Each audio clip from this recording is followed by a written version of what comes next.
আমরা এখন ফিজিক্স ওয়ানের চ্যাপ্টার 7-এর 2 নম্বর কোশ্চেন, যেটা বড় কোশ্চেন, সেটা পড়ব।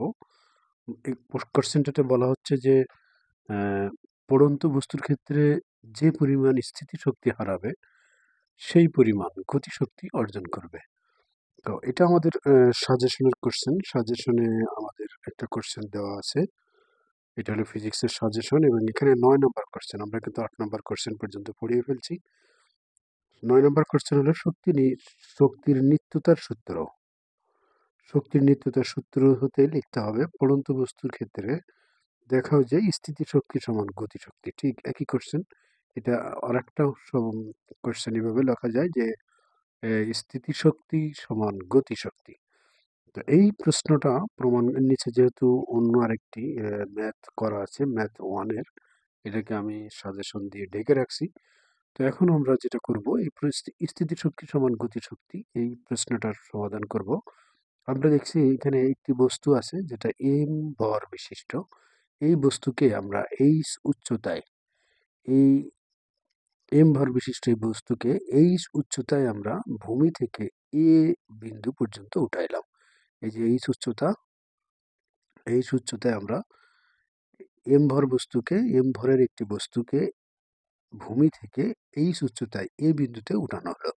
তো এই বিন্দুতে উঠাইতে হলে যে পরিমাণ এখানে এই বিন্দুতে সে দাঁড়িয়ে থাকার জন্য বা স্থির থাকার জন্য তার একটা স্থিতি শক্তির এখানে প্রয়োজন হবে।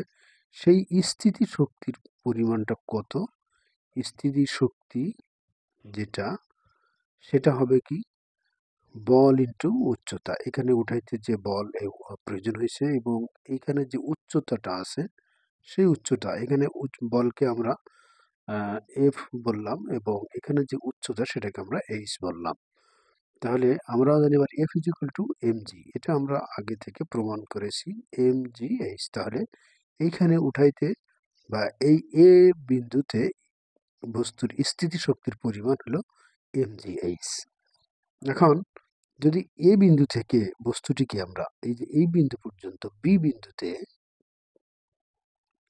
এটা হলো আমাদের বি বিন্দু, এ বিন্দু থেকে যদি আমরা অভিকর্ষ ত্বরণের প্রভাবে সে তাকে ফেলে দেওয়া হয় বা এ বিন্দু থেকে যদি বস্তুটাকে ফেলে দেওয়া হয় বি বিন্দুতে আসে, তাহলে বি বিন্দুতে এই দূরত্ব যেটা অতিক্রম করে আসবে সেটাকে আমরা এক্স ধরলাম। তাহলে বি বিন্দুতে তার দূরত্ব উচ্চতা হবে এইচ মাইনাস এক্স। টোটালটা ছিল এইচ, সেখান থেকে এই এক্স যদি বাদ দেয় এইখানে উচ্চতা হলো এইচ মাইনাস এক্স। তো এই বিন্দুতে তার স্থিতিশক্তি, যখন সে বি বিন্দুতে থাকবে তখন তার স্থিতিশক্তি কি হবে? স্থিতিশক্তি এইখানেও কিন্তু তার এ বিন্দুতে যা ছিল এখানেও তাই থাকবে, অর্থাৎ স্থিতিশক্তি হবে এম জি এইচ। এবং সরি, বি বিন্দুতে না, বস্তুটিকে যদি আমরা এ বিন্দু থেকে ফেলে দেওয়া হয় তাহলে বস্তুটি যে নিচের দিকে যে পড়বে অভিকর্ষ ত্বরণের প্রভাবে, সেই অভিকর্ষ ত্বরণের নিচে পড়ার সময় তার যে স্থিতিশক্তি সেটা তো এমজিএইচ। এই সময় তার গতিশক্তি কিন্তু যেহেতু সে নিজের ইচ্ছায় পড়বে, তাকে কোনো গতি দেওয়া হবে না, জাস্ট এখান থেকে ফেলে দেওয়া হবে। তাহলে বা তার গতিশক্তিটা হবে 0 এবং এইখানে মোট শক্তিটার পরিমাণ হবে, কিন্তু মোট শক্তি হবে mgh plus 0 equal to mgh। অর্থাৎ যদি বস্তুটিকে ফেলে দেওয়া হয় বি বিন্দুতে আসার সময়, এখন বি বিন্দুতে যখন সে পৌঁছাবে, এখানে যখন স্থির থাকবে তখন তার মধ্যে কিন্তু ওই বস্তুর যে গতি হবে এখান থেকে পড়ার সময় বস্তুর যে গতি, সেই গতির পরিমাণটা কত হবে? গতির পরিমাণটা যদি গতির পরিমাণটা সূত্র আমরা জানি U square V square is equal to U square plus 2gh। এখানে 2gs। তো এখানে বস্তুটা কিন্তু এ বিন্দুতে স্থির ছিল, অর্থাৎ এ বিন্দুতে স্থির থাকায় তার আদিবেগ হবে 0।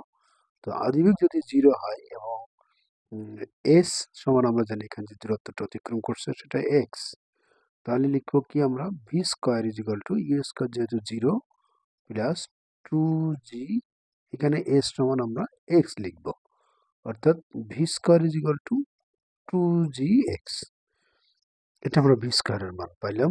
এখন এই বিন্দুতে বি বিন্দুতে বস্তুটার গতি শক্তির সূত্র যেটা আমরা জানি, গতি শক্তি বি বিন্দুতে গতি শক্তি ইজ ইকুয়াল টু আমরা জানি হাফ এম ভি স্কয়ার। এখানে ভি এর মান কিন্তু 2gx। এই মানটা যদি আমরা বসাই তাহলে কি হবে, ভি স্কয়ারের মান কিন্তু আমাদের 2gx, তার মানে half M R V square সমান 2gx। তাহলে এখানে এই 2 এবং এই 2 কেটে যায়, তাহলে গতিশক্তি কি হবে এম জি এক্স। অর্থাৎ বি বিন্দুতে কিন্তু আমরা গতিশক্তি নির্ণয় করলাম এম জি এক্স। এখন বি বিন্দুতে বস্তুটার মোট শক্তি কি হবে সেটা আমরা বের করব। বস্তুটার স্থিতিশক্তি সেটা কিন্তু আমরা বের করে নাই, বি বিন্দুতে গতিশক্তি বের করলাম। এখন বি বিন্দুতে, এটা বি বিন্দুতে বস্তুটার স্থিতিশক্তি বের করব, স্থিতিশক্তি বি বিন্দুতে। তো বি বিন্দুতে স্থিতিশক্তি কি হবে, বি বিন্দুতে স্থিতিশক্তি হবে এম জি এইচ। এইচ এর জায়গায় কিন্তু আমরা এখানে দূরত্ব বা উচ্চতাটা হবে কিন্তু h minus x, h minus x, অর্থাৎ m G H minus M G x. তাহলে স্থিতিশক্তি হলো বি বিন্দুতে m G H minus M G x এবং গতিশক্তি হলো এম জি এক্স। তাহলে বি বিন্দুতে মোট শক্তি কি হবে, বি বিন্দুতে মোট শক্তি, মোট শক্তির পরিমাণ হবে কি, গতিশক্তি বা স্থিতিশক্তি প্লাস গতিশক্তি। অর্থাৎ যদি আমরা স্থিতিশক্তি লিখি তাহলে M G H minus M G X plus গতিশক্তি হলো এম জি এক্স। এখন এই এম জি এক্স প্লাস এবং এম জি এক্স মাইনাস যদি বাদ দেই তাহলে লিখবো আমরা এম জি এইচ। অর্থাৎ এই বিন্দুতে আমাদের যে গতি মোট শক্তি, এটা কিন্তু স্থিতিশক্তি, বা এটা এ বিন্দুতে তার মোট শক্তি ছিল এটা, অর্থাৎ এটা ছিল আমার এ বিন্দুতে মোট শক্তি। তাহলে বি বিন্দুতেও মোট শক্তি, এ বিন্দুতে যে মোট শক্তি ছিল এম জি এইচ, বি বিন্দুতে এসে তার মোট শক্তি হলো এম জি এইচ। অর্থাৎ কোনো বস্তু স্থিতিশক্তি, পড়ন্ত বস্তুর ক্ষেত্রে স্থিতিশক্তি যে পরিমাণ হারাবে তার গতিশক্তি ঠিক সেই পরিমাণ অর্জন করবে, এটা তার প্রমাণ। আশা করছি তোমরা বুঝতে পারছো। এটা শেষে আমরা লিখতে পারবো, অর্থাৎ স্থিতিশক্তি সমান গতিশক্তি। তো এটুকু লিখলেই আশা করি এর উত্তরটা হয়ে যাবে। এটা একটা ইম্পর্টেন্ট কোশ্চেন, পরীক্ষায় আসে ফিজিক্স অনে।